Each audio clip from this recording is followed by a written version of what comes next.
programmatic has always kind of promised this data-driven approach, and in the out-of-home space, we've kind of blended ourselves in over the last 10 years.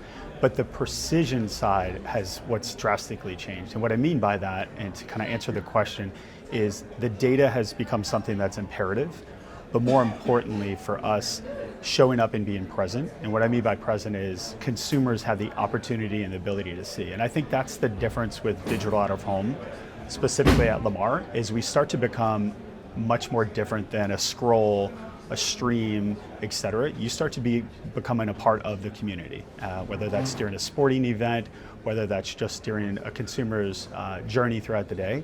But yeah, the presence and how brands show up in cities organically is what's powerful and where the future's headed. Attention has been getting harder and harder to earn across digital channels. That's something we've heard a lot at Cannes this week. Why does physical presence in out-of-home earn attention in ways that digital can't replicate?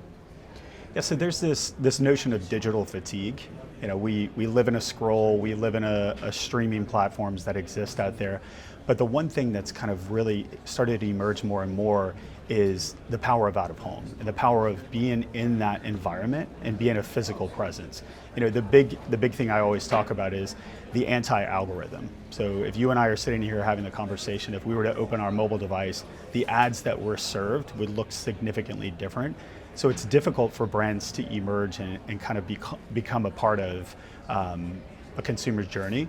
But out of home, it's a powerful presence. It's something you visually see, and we collectively as consumers all get to be a part of that brand. And then most importantly, then go on to social, to CTV to learn more about that story that they see on their journey.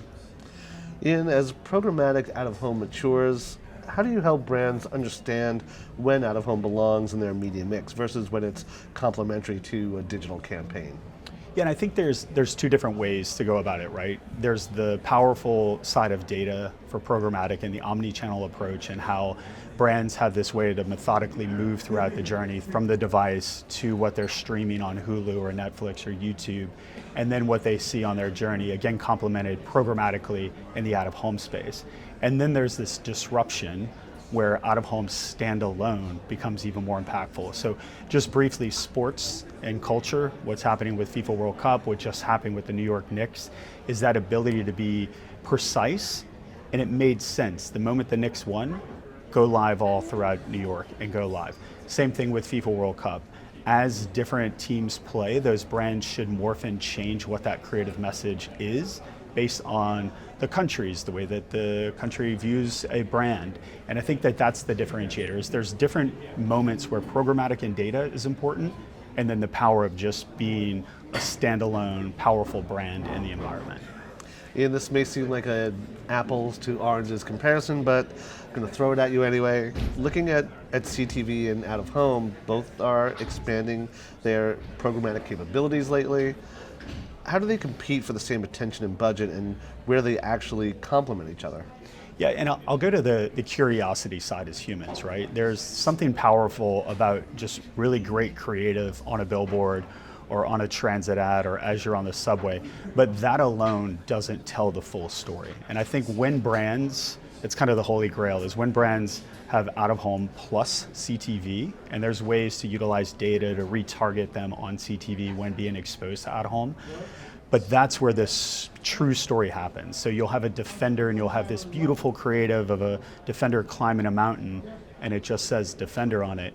And then next thing you know, you're watching Hulu and there's a streaming ad and it tells the story on how that defender has rock climbing capabilities.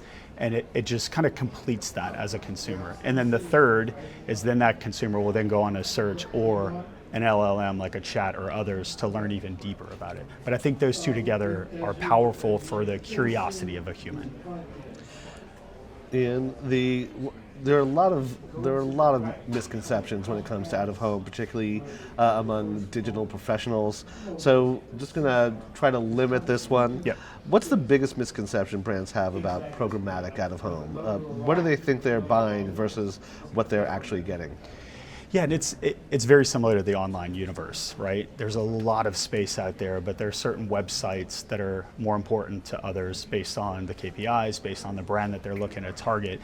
in the programmatic ecosystem, if you're not cautious and you're not strategically thinking about what you're buying, you could be buying screens that are completely irrelevant to your brand, or maybe they're showing up environments like the back of the supermarket. But when you start to better understand, hey, I'm specifically want to hit the largest reach, so I want to buy roadside Lamar digital screens, and I want to complement that with JC to Coast transit screens. So I think that that's a common misconception is, oh, I buy programmatic out of home, and not understanding what specific medium you're buying. So again, very parallel to the online universe. It takes a second step and more education, but it's still the simplicity of buying through a platform.